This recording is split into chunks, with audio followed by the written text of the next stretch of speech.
네, 여러분 반갑습니다. 창의력 공장을 연구하는 팩토리업의 한노석입니다. 자, 오늘도 이렇게 또 퀀텀 TV에서 초청해 주셔서 또 여러분들을 또 만나게 됐습니다. 자, 오늘은 이제 세 번째 시간, 그죠? 세 번째 시간인데, 자, 오늘은 아주 중요한 날입니다.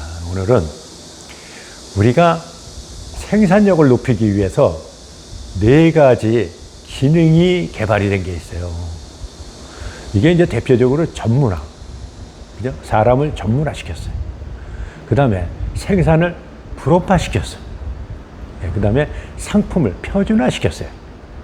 그리고 공장을 정형화시켰어요. 그러니까 전문화, 분업화, 표준화, 정형화. 이게 이제 어떻게 보면 생산력의 4대 요소다. 이제 이렇게 우리가 얘기를 하는데요. 이제 대표적으로 오늘 말씀드릴 게 전문화입니다. 이 전문화는 사람을 전문가를 만든 거거든요. 전문가는 한 가지를 잘하게 만든 거잖아요. 한 가지를 잘하게 만들 수 있으면 대표적으로 생산력이 굉장히 좋아질 수 있잖아요. 그죠? 예. 그래서 우리가 이 전문가를 어떤 분이 이렇게 또 표현을 하시더라고요. 깨구리 뒷다리 오른쪽 엄지발가락만 아는 분이 전문가다. 이런 얘기예요.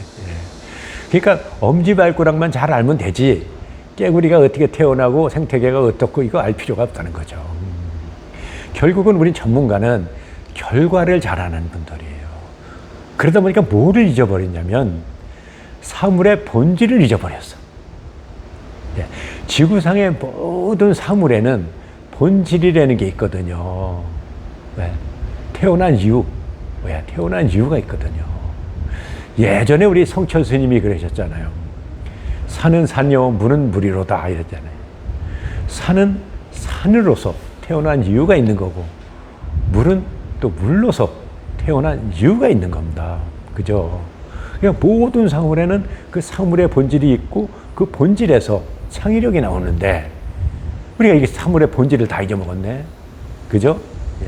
그래서 오늘은 이 사물의 본질을 찾아보는 시간을 갖도록 하겠습니다. 자, 사물의 본질을 찾는 거, 이거 간단해요. 누군가가, 저도 누군지 몰라. 근데 누군가가 사물에 정의를 만들어 놨어요. 다. 그죠? 정의를. 이 정의를 바꿔서 한번 생각해 보자고요. 그러면 사물의 본질이 보여. 자, 지금부터 한번 보겠습니다. 예.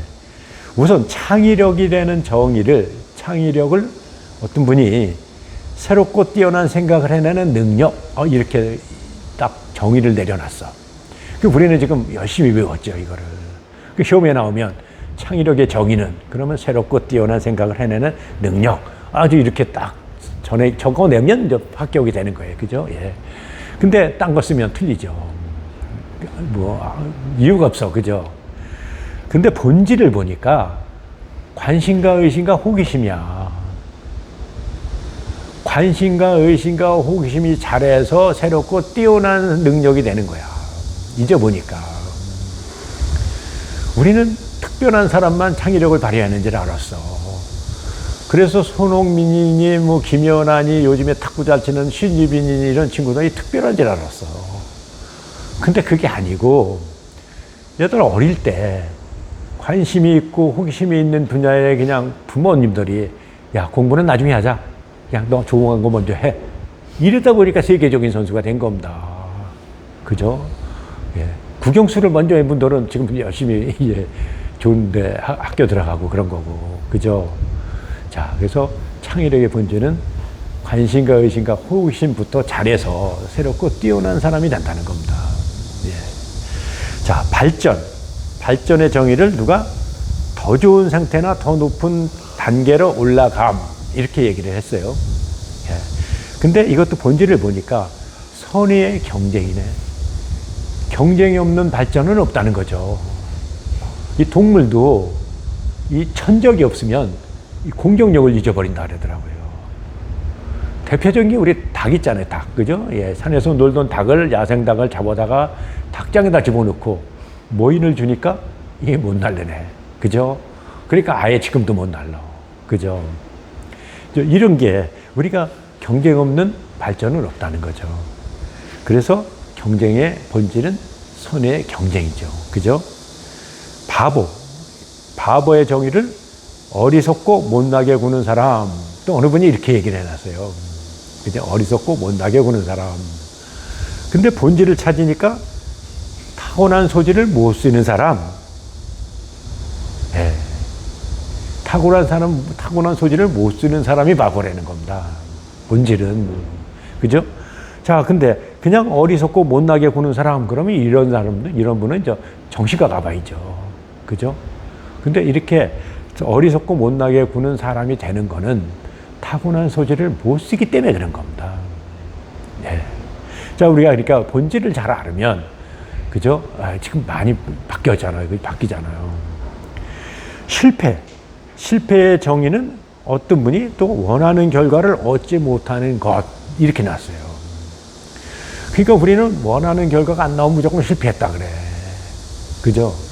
자, 뭔가 이렇게 개발했던 분들은 이게 아주 이해가 가실 거예요. 뭐냐면, 우리가 한두 번 내갖고 내는 결과가 나오는 게 아니잖아요. 어떤 거는 수백 번, 어떤 건 수천 번, 어떤 건 수만 번. 그죠? 예. 원하는 결과가 안 나온 다음에 결과가 나오는 거거든요. 저도 마찬가지거든요. 이게 창의력 공장도 아마 수천 번 수정을 해서 나온 겁니다. 그 다음에 또 새로운 그 공장, 이 더블 패턴 시스템 공장도 아마 수만 번 수정을 해서 원하는 결과가 나온 겁니다. 자, 그럼 본질이 뭐냐? 실패의 본질은 더 이상 노력하지 않는 상황, 포기라는 거죠. 그 포기를 안 하면 실패라는 용어를 우리는 쓰면 안 돼요. 그죠? 포기만 안 하면 계속 과정이잖아요. 예? 야, 우리가 다른 방법으로 또 한번 해보자. 또 해보자. 이렇게 또 어떤 결과가 나올 거야, 이제. 뭐 이런 식으로 좀 열의를 주고 응원을 해주면 언젠가는 다 원하는 결과를 만들 수 있다는 거죠. 그래서 우리는 포기라는 얘기를 너무 많이 쓰면 안 된다. 예. 그 다음에, 변화의 정의. 변화는 사물의 특성이나 성질이 바뀌는 달라짐. 이렇게 또 누가 정의를 했어요? 예. 사물의 특성이나 성질이 바뀌어 달라짐. 근데 본질은 뭐냐? 생각의 전환이라는 거죠. 생각부터 바뀌어야지 행동이 바뀌고, 그 다음에 습관이 바뀌고, 그 다음에 우리가 인생이 바뀌는 거잖아요. 그죠? 예. 그래서 생각의 전환이거든요.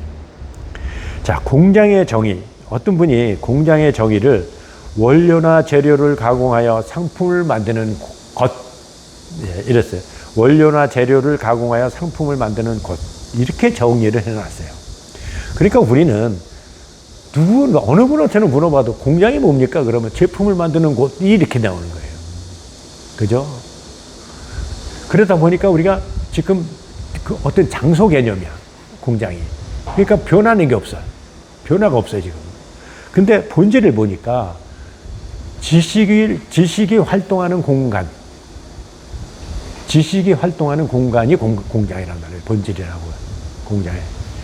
자, 이게 뭐냐면, 우리가 이제 공장에 첫 출근을 하는 단계까지 한번 보자고요. 중학교, 고등학교, 대학교, 여러 개 가서, 그 다음에 거기서 이제 기술과 지식을 다 익힌 다음에 또 회사에 입사심을 봐서 합격을 한 다음에 공장에 입사를 하거든요. 이제 출근을 하거든요. 이게 이제 공장이에요. 그럼 뭐냐? 공장은 지식이 활동하는 공간이라는 거죠. 그러니까 곧 제품을 만드는 곳, 이거는 장소, 고정이 되고 공간은 이동이거든요. 그러면 이 공간을 어떻게 만드느냐에 따라서 생산력이 좋아지고 창의력이 좋아지고 서비스가 좋아지고 그렇잖아요. 예. 그래서 우리가 말하면 뭐 야구장이나 축구장이나 공연장이나 뭐 교회나 뭐 이런 게 다 어떻게 공간을 만들었을 때 그 목적하는 효과가 더 좋아지는 거거든요. 그래서 공장도 하나의 어떤 공간이거든요. 그래서 그 공간을 어떻게 만드느냐에 따라서 이제 목적하는 바가 틀려지는 거죠. 그래서 공장의 본질을 우리가 지금부터는 지식이 활동하는 공간이다. 이렇게 철저히 우리가 인식을 다시 하면 공장이 앞으로는 많이 변하지 않겠나. 그렇게 생각을 합니다. 자, 공부의 정의를 학문이나 기술을 배우고 익힘. 이렇게 정의를 내렸어요. 누가? 근데 본질을 보니까 변화의 대응이다. 이래 돼. 우리가 이제 본질부터 알으면, 야, 공부는 변화의 대응이야. 그러니까 평생 공부를 하는 겁니다. 그죠? 예, 시대는 계속, 사회는 변하니까. 그러니까, 어차피 평생 공부를 해야 되니까, 먼저 좋아하고, 즐겁게 할 수 있는 것부터 먼저 하면 되는 거예요. 그죠? 예. 음식의 정의를 사람이 먹고 마시는 것을 통틀어서 이루는 말. 이렇게 누가 정의를 또 했어요. 그러니까 우리는 먹고 마시는 거야. 과응과식 하잖아요. 그래서. 근데 본질을 보니까 맛과 영양소, 건강. 자, 그러면 우리가 맛으로 먹고, 영양소로 먹고, 건강하기 위해서 먹고, 이래 보세요. 지금 성인병 단화 그러면, 그죠? 예. 그 잡담의 정의를 또 어느 분이 쓸데없이 생각나는 대로 짓거리는 말, 이렇게 또 정의를 해놨네. 쓸데없이 생각나는 대로 짓거리는 말. 이렇게 쓸데없이 짓거리는 말 하면 이거 어디 가셔야 되냐면 또 정신과 가봐야 돼요. 근데 잡담의 본질을 보니까 공감이야, 공감. 예. 공감 없이 쓸데없이 생각나는 짓거리면 이건 문제가 있는 거예요. 그죠? 정신적으로. 근데 우리가 공감을 잘하는 사람들이 있어요. 누구냐면 대표적으로 3, 4, 5살 먹은 애들. 그죠? 이 아이들 그 놀이터에서 한번 노는 거 보십시오. 조용히 놀던가요? 그냥 울고 웃고 떠들고 싸우고 터지고 이런 거 놀잖아요. 이러면서 공감을 배우는 거거든요. 이러면서 사회성을 배우는 거거든요. 근데 요즘 애들 그렇게 놀 수 있는 기회가 별로 없어요. 그죠? 예. 그리고 또 우리 공감을 잘하는 분들 있잖아요. 우리 어머님들. 3분만 딱 모이면 시누이 갖고 1시간, 시어머니 갖고 1시간, 또 뭐 누구죠? 남편 갖고 1시간. 뭐 한 3, 4시간은 금방 가. 그죠? 이게 공감 때문에 그렇습니다. 공감. 그죠? 그래서 우리가 잡담은 기업도, 회사도 그렇고, 어떤 단체도 그렇고, 좀 시끄러운 데가 창의력이 좋은 겁니다. 왜? 공감이 되니까. 그래서 우리가 축구 같은 경우가 예를 들어서 3대 0으로 졌어. 근데 후반전 10분밖에 안 남았네. 그러면 거의 포기 상태잖아요. 이럴 때 이제 감독이 무슨 기술적인 거 지시해갖고는 그죠? 예, 먹히지가 않아. 이때 뭐라 그랬냐면, 야, 떠들어. 야, 떠들라 그러거든요. 그러면 이제 주장이라든지 고참 선수들이 막 뭐라 그래. 야, 우리 한번 해보자. 이렇게 열의를 준단 말이에요. 그러면 사람은 이게 이제 또 어떤 열정이 올라오거든요. 그러면 10분 만에 4골 넣어갖고 4대 3으로 이기는 경우도 있어요. 그죠? 그래서 잡담이 아주 좋은 거다. 예. 토론의 정의를 각자의 의견을 내세워 그것의 정당함을 논함. 이랬어요.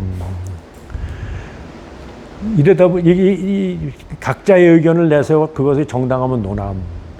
이러다 보니까 자기 의견은 없는데 꼭 남의 의견만 갖고, 그죠? 예, 평가를 하고 논해요. 근데 토론의 본질은 다른 의견의 인정입니다. 다른 의견의 인정. 그러니까 토론을 한다 그러면 다른 의견에 무조건 인정을 하고 토론을 하는 겁니다. 그래야 여러 사람들이 자유 의견을 내놓죠. 그죠? 예. 그래서 토론의 어떤 본질은 그러니까 다른 의견의 인정부터 본질이 시작이 된다. 자, 이렇게 우리가 본질을 알으면 모든 문제를 해결할 때 뭐냐면 선순환을 만들 수가 있어요. 근데 결론부터 시작해서 결론에서 시작을 하면은 잘못하면은 악순환을 만들어. 우리 이제 정부 정책에 가끔 악순환을 만드는 경우가 많잖아요. 그게 대부분이 이제 결론에서 시작을 해서 그래요. 본론에서 시작을 해야 되는데. 자, 그러면 우리 창의력도 본론에서 시작을 하면은 얼마든지 우리가 새롭고 개성 있고 가치 있고, 그죠? 유행을 만들고 얼마든지 우리가 할 수 있다는 거죠. 자, 그래서 우리가 이제 세계 시장을 다시 리드할 수 있는 이런 또 시대가 온다는 거죠. 자, 오늘은 또 여기까지 하겠습니다. 혹시 또 이 강의 내용에 궁금한 점 있으시면 032-427-9600번으로 연락 주시고요. 자, 수고하셨습니다.